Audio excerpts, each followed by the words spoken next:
안녕하세요. 일레코나TV입니다. 최근 한국소비자 주권 시민회의라는 단체에서 12월 1일 국토교통부에 테슬라 OTA를 제재해야 한다는 의견서를 제출했다고 합니다. 이 단체의 주장에 따르면 테슬라는 OTA를 통해 국내 자동차 관리법을 위반하고 있으며 이를 위한 허가를 받은 적도 없어 대한민국 소비자들 상대로 불법 행위를 지속하고 있다는 것인데요. 특히 현행 자동차 관리법을 위반할 경우 건당 3천만 원의 벌금과 영업 정지가 조치될 수 있는데 테슬라는 OTA를 통해 약 1만 대 가량의 차를 대상으로 이를 지속적으로 위반하고 있으니 약 3천억 원 이상의 벌금을 부과받아야 한다는 의견도 나오고 있습니다. 도대체 국내 자동차 관리법이 어떻게 되어 있길래 테슬라는 지속적으로 불법 행위를 저지르고 있는 것이며 또 OTA는 무엇이며 그것으로 어떤 것이 이루어지길래 3천억 상당의 벌금 가능성도 제시되고 있는지 지금부터 한번 알아보겠습니다. 우선 OTA는 오버 더 에어를 줄인 것으로 제품의 업데이트를 유선이 아닌 무선으로 하는 방식을 이야기합니다. 사실 OTA란 용어를 써서 그렇지 우리는 오랜 기간 동안 휴대폰이나 컴퓨터를 통해 누구나 OTA를 경험해 왔습니다. 컴퓨터에서 주기적으로 실시되는 윈도우 업데이트를 비롯해 휴대폰 제조사에서 제공하는 시스템 업데이트 역시 OTA에 해당합니다. 유선 인터넷이나 무선 인터넷에 쉽고 간편하게 접속할 수 있는 컴퓨터나 휴대폰에 비해 기존의 자동차는 지속적으로 이동을 해야 하므로 대부분 서비스 센터를 방문해 OBD 단자를 연결하는 유선이나 SD카드, USB와 같은 메모리를 통한 업데이트가 주를 이뤘습니다. 더불어 업데이트의 범위 역시 인포테인먼트 소프트웨어나 내장 내비게이션 맵 업데이트와 같이 매우 한정적인 형태였습니다. 과거 내연기관 차량들은 성능 향상이나 상품성 개선을 위해 기계적인 하드웨어 측면에 초점을 맞추었기 때문에 소프트웨어는 보조적인 측면으로 활용되었으므로 자연스럽게 업데이트 범위는 제한적이었던 것입니다. 하지만 2000년대로 들어와서 낮은 제조 비용으로 높은 로열티를 얻을 수 있는 소프트웨어가 자동차 산업에서 중요도가 계속 증가했고 버그와 같은 문제로 소프트웨어를 지속적으로 수정 보완하기 위해서는 OTA 업데이트가 필수가 되었고 OTA는 다양한 장점들로 인해 필수적으로 사용되기 시작했습니다. 특히 세계 최대 자동차 시장인 중국은 2019년에 383만 8천 대의 차량이 OTA 기능을 탑재해 전년 대비 60.6%가 증가했다고 합니다. OTA에 식견이 있으신 분들은 테슬라가 전 세계 최초로 OTA를 적용했는데 테슬라 외에 OTA를 적용한 차량이 왜 이렇게 많아? 라고 생각하실 수 있습니다. 테슬라의 세계 최초 OTA 적용은 반은 맞고 반은 틀린 내용인데요. 이를 정확하게 이야기하기 위해서는 OTA를 두 가지로 구분해야 합니다. OTA는 10여 년 전부터 많은 제조사들이 실행해온 SOTA, 즉 소프트웨어 OTA와 테슬라가 세계 최초로 실행한 FOTA, 즉 펌웨어 OTA로 세분화됩니다.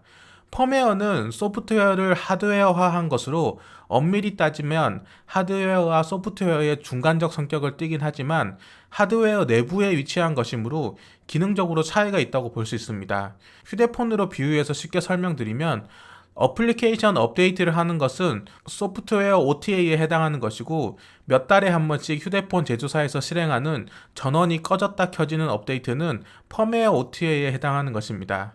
테슬라는 OTA를 통해 단순히 내비게이션 업데이트나 인포테인먼트와 같은 소프트웨어 업데이트뿐만 아니라 FSD를 비롯해 주행이나 차체를 제어하는 ECU를 업데이트하거나 제어하여 하드웨어적인 변화가 없는 차량을 제로백이 0.1초 빨라지게 한다든가 주행 가는 거리를 더 길어지게 한다든가 같은 펌웨어 업데이트까지 가능하게 한 세계 최초의 자동차 회사인 것입니다.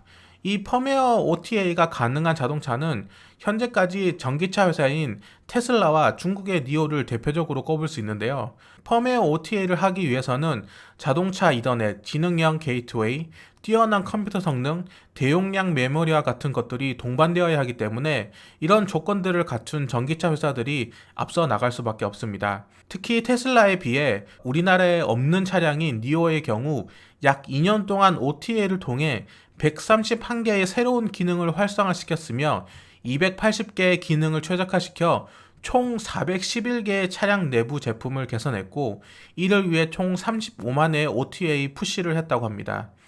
니오의 펌웨이 OTA의 대표적인 예를 들면, 눈길에서 차량이 미끄러지자 앞바퀴와 뒷바퀴의 토크 분배를 5대5로 하는 스노우 모드를 2019년 12월에 OTA로 배포했습니다.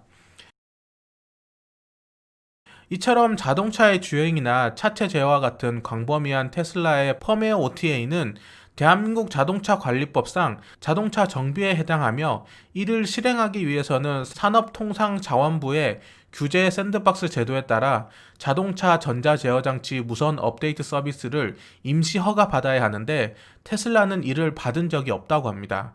더불어 차량의 기능이 변경되는 리콜 및 하자 결함에 대한 무상 수리의 경우 자동차 관리법 제33조 3항에 따라 해당 내용을 국토부와 교통안전공단에 신고 통지해야 하는데, 이 역시 회피하고 있다는 것입니다. 특히 자동차 관리법 제66조에 따르면 자동차 정비업자가 등록된 사업장을 제외한 다른 장소에서 점검 작업 및 정비 작업을 금지하고 있는데, 테슬라는 OTA를 통해 지속적으로 정비 및 점검 작업을 행하고 있다는 주장입니다.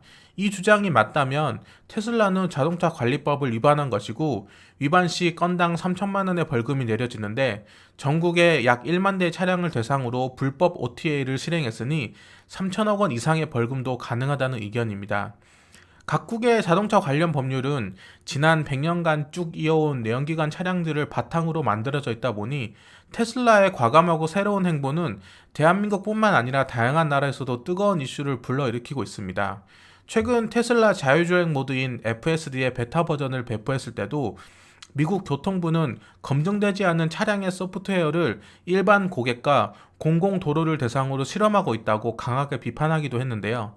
로마에 가면 로마법을 따라야 하기 때문에 OTA 내용을 국토부와 교통안전공단에 신고하지 않는다던가, 자동차 전자제어장치 무선 업데이트 서비스에 대한 임시 허가를 받지 않는 부분은 정확히 해결하고 넘어가야 하겠지만, 테슬라 OTA의 모든 부분을 자동차 정비에 포함시켜야 하는가에 대한 내용은 충분한 논의가 필요해 보입니다.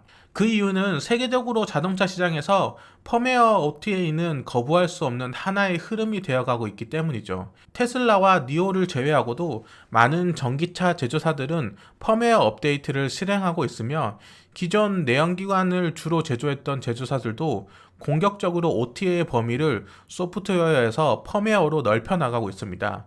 특히 미국의 GM의 경우 전기차가 아닌 최신 캐딜락 CT5 모델을 비롯해 약 30개의 내연기관 차량에 소프트웨어 OTA를 비롯해 파워트레인, 셰시 및 전자 제어가 가능한 펌웨어 OTA를 적용한다고 밝혔습니다. 폭스바겐도 전기차의 OTA 범위를 확대해 나가고 있으며, 포드, 랜드로버 제규어, BMW, 부이카 같은 대형 제조사들도 OTA 업데이트를 소프트웨어에서 펌웨어로 확대해 나가고 있다고 합니다.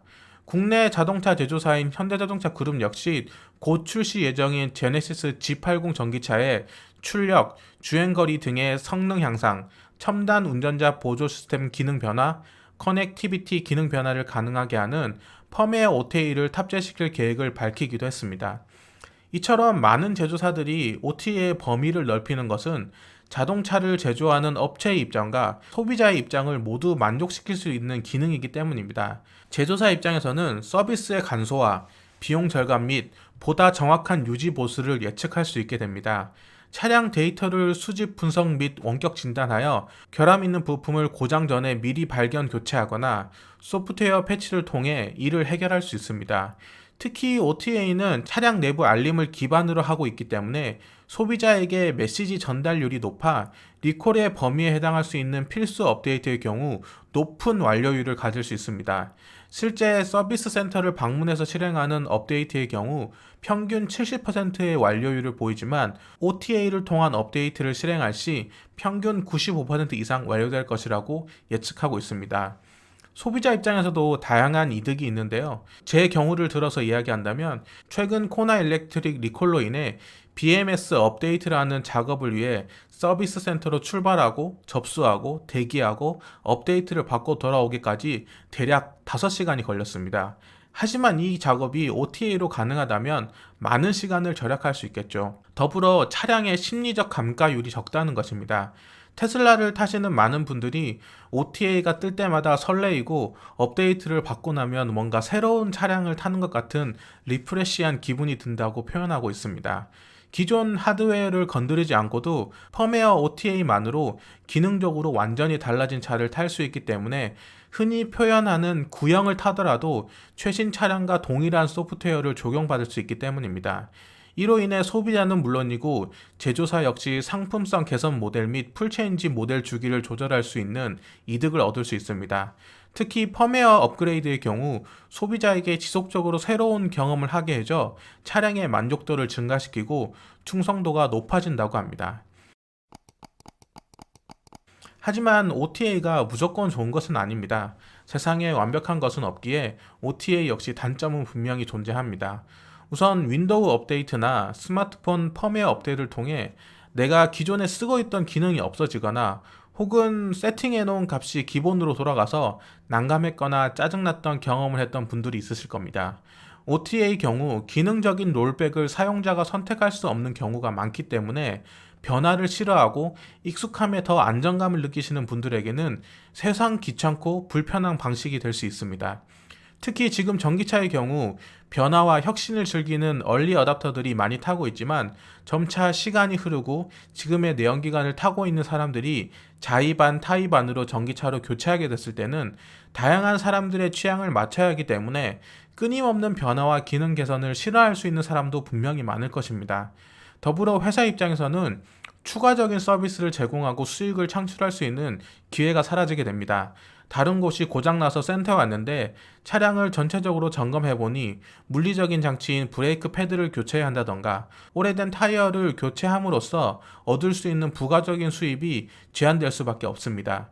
그리고 OTA와 같은 무선 작업은 해킹에 노출되어 있다고 걱정하시는 분들이 많습니다. 실제로 몇몇 해커들이 테슬라를 비롯해 다양한 전기차를 해킹하여 기능을 조작하고 차를 훔치는 등과 같은 가능성을 시연했기 때문이죠. 무선 인터넷으로 작동되는 만큼 유선 방식보다 더 꼼꼼한 보안이 필요한 것은 사실입니다. IHS 마켓 데이터에 따르면 2020년에 판매된 차량의 30%가 OTA 기능을 가지게 될 것이며 2025년까지 OTA는 전 세계적으로 판매되는 차량의 79%까지 성장할 것이라고 예상했습니다. 이처럼 OTA는 거부할 수 없는 하나의 흐름이며 차세대 자동차 산업의 중요한 축을 담당할 수 있다는 것입니다. 이러한 흐름에 뒤처지지 않고 법이 기술의 발목을 잡는 안타까운 상황을 연출하지 않기 위해서는 OTA에 대한 보다 정확한 분류가 이뤄져야 하고 어디까지가 단순 업데이트이고 어디까지가 점검 및 정비에 해당하는지 좀 더 구체적인 법안이 나와야 되지 않나 생각해 봅니다. 이상 일레코나TV였습니다. 감사합니다.